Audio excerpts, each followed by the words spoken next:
In the history of warfare, most weapons are designed to kill, but a rare few are designed to terrify. When the Allied troops first heard the MG-42 in the deserts of North Africa and the forests of Russia, they didn't think it was a machine gun. Intelligence reports initially suggested the Germans were using some kind of high-speed industrial shredder. They called it the Buzzsaw. Why? Because at 1,500 rounds per minute, you don't hear bullets, you hear a physical wall of sound.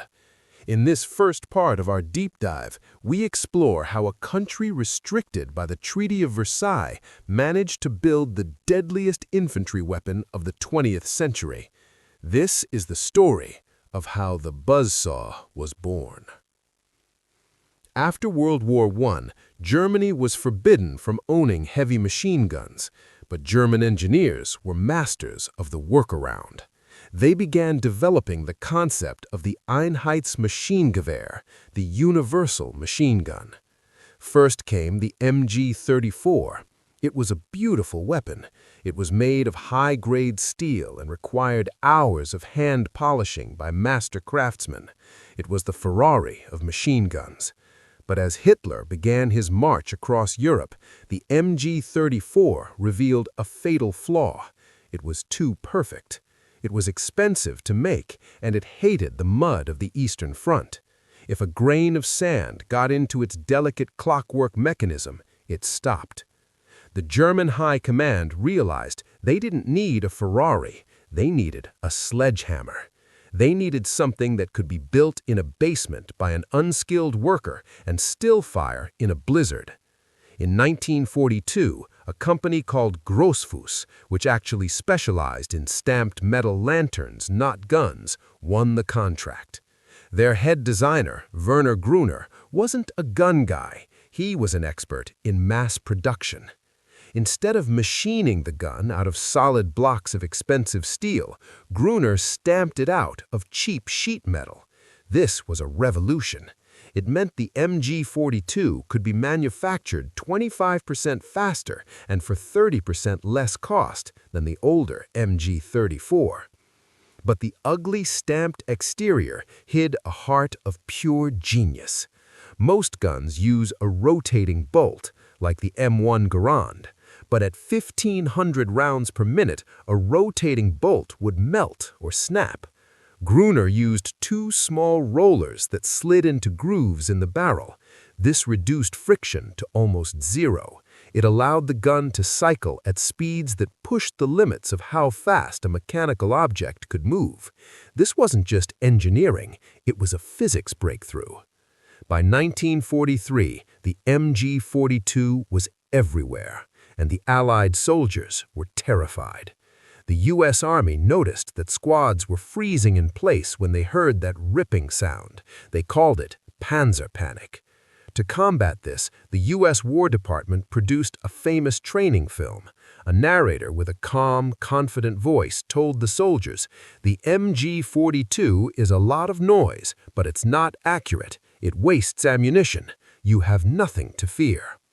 They lied. The MG-42 wasn't wasting ammo, it was creating a beaten zone. Because it fired so fast, it put more lead in a square inch of space than any other weapon on Earth. If you were in its sights, there was no dodging between shots. The gap between bullets was only 0.04 seconds. By the end of 1943, the MG-42 had changed the face of infantry combat. It had turned every German squad into a fortress. Time is measured in seconds, but the gun for the men had one facing the major MG-42, enemy, heat. time seemed to stop entirely. Welcome to the conclusion of our deep dive into Hitler's Buzzsaw. We explored the mechanical genius of the roller-locking bolt and the psychological terror of its 1,500 round per minute fire rate. But a weapon is more than just its springs and gears. It is a tool of doctrine, a consumer of logistics, and a survivor of history. To understand why the MG-42 was the most effective machine gun of the 20th century, we have to look at the problem that nearly destroyed it before it ever reached the front lines: the laws of thermodynamics Physics dictates that for every action, there is an equal and opposite reaction. But in the case of the MG-42, that reaction was pure, destructive heat. When you were forcing 25 explosions per second through a steel tube, the friction and the burning gases create temperatures that rival the surface of a furnace. After just 200 rounds of continuous fire, the barrel of an MG-42 would begin to glow a dull cherry red. If the gunner kept his finger on the trigger for just a few seconds more, the steel would soften, the rifling would be stripped away, and the bullets would begin to tumble uselessly out of the muzzle. The gun would effectively melt itself into a pile of junk. The Germans knew that a high fire rate was useless if the gun had to sit idle for 10 minutes to cool down. Their solution was the quick-change barrel system, a feature so elegantly simple it remains the gold standard for machine guns today. On the right side of the barrel shroud was a large swinging lever. A trained two-man crew operated like a pit crew at a racetrack. The assistant gunner, wearing a thick asbestos glove to protect his flesh from the searing metal, would flip the lever, causing the hot barrel to pivot out of the side of the gun. He would pull it out, drop it into the mud or snow where it would hiss and steam, and slide a fresh, cold barrel into the slot in one fluid motion. This process took less than 6 seconds. It meant that the Buzzsaw never truly had to stop singing. While Allied machine guns like the Bren or the Browning often had to be fired in short, disciplined bursts to save the barrel, the MG-42 could maintain a near-constant wall of lead.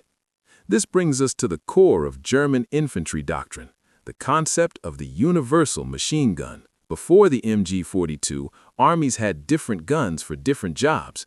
You had light machine guns for the attack and heavy, water-cooled machine guns for defense. The Germans realized this was inefficient.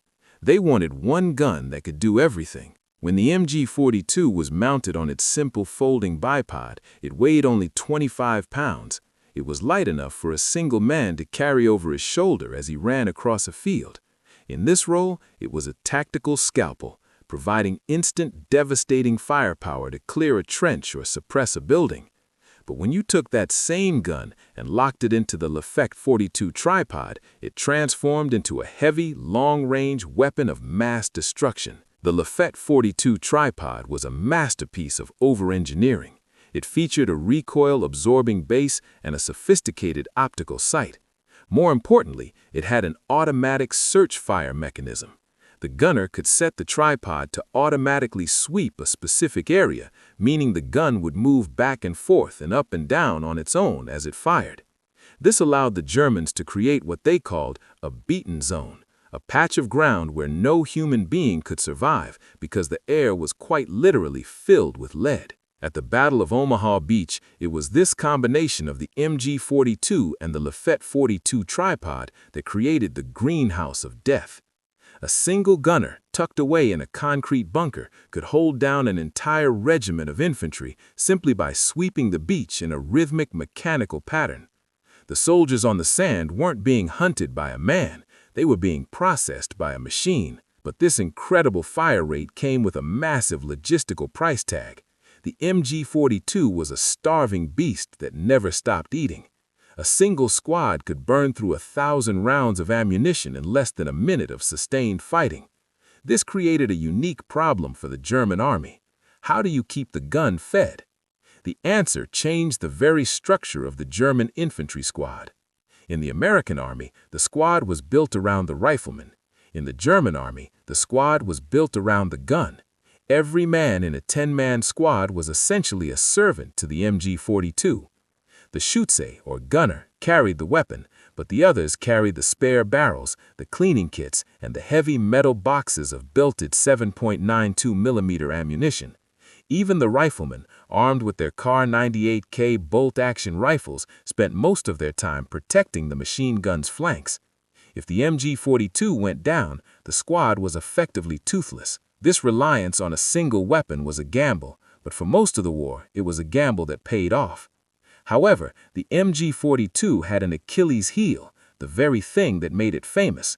Because it fired so fast, it was incredibly difficult to control in a mobile assault. If a gunner tried to fire it from the hip while running, the recoil was so violent it would push him backward and point the barrel into the sky. It was a weapon that demanded a stable position. Furthermore, the massive clouds of smoke and the distinct muzzle flash created by 1,500 rounds per minute made the gunner an instant target for Allied snipers and mortars. Once the buzzsaw started singing, everyone on the battlefield knew exactly where it was. As the war dragged into 1944 and 1945, the MG-42 became the weapon of the desperate defense. In the hedgerows of Normandy and the ruins of Berlin, it was the final obstacle. Allied tanks were often called in just to deal with a single MG-42 nest that had pinned down an entire company. Even when the German lines broke, the MG-42 stayed behind, manned by rearguard units who used its terrifying fire rate to buy time for the rest of the army to retreat. When the guns finally fell silent in May of 1945, the world looked at the wreckage of the Third Reich and saw a weapon that was simply too good to let die. The Allies captured thousands of MG-42s and took them back to their laboratories. The Americans tried to reverse engineer it to fire their own .30-06 caliber ammunition, but they famously botched the conversion because they didn't account for the length of the American cartridge, causing the prototype to jam constantly. But while the Americans struggled to copy it directly, the design DNA of the MG-42 began to spread like a virus through the world's armories. When the new German Bundeswehr needed a machine gun, they looked at everything available and realized that nothing surpassed the MG-42. They took the original design, changed the barrel to fire the standard NATO 7.62mm round, slowed the fire rate down slightly to save ammunition, and called it the MG-3. If you go to Germany today and watch a modern Leopard 2 tank roll past, the machine gun mounted on top is the MG-3. It is, for all intents and purposes, the MG-42. It has been in continuous service for over 80 years. It has outlasted the country that built it, the regime that commissioned it, and the men who first feared it. The MG-42 was a dark miracle of industrial design. It was born from the necessity of total war, built from cheap stamped metal and fueled by a doctrine of aggression. It remains the fastest-firing, most influential, and most terrifying general-purpose machine gun ever made. It was more than just a weapon. It was the buzzsaw that cut through the history of the 20th century, leaving a legacy of steel and fire that still echoes on the battlefields of today.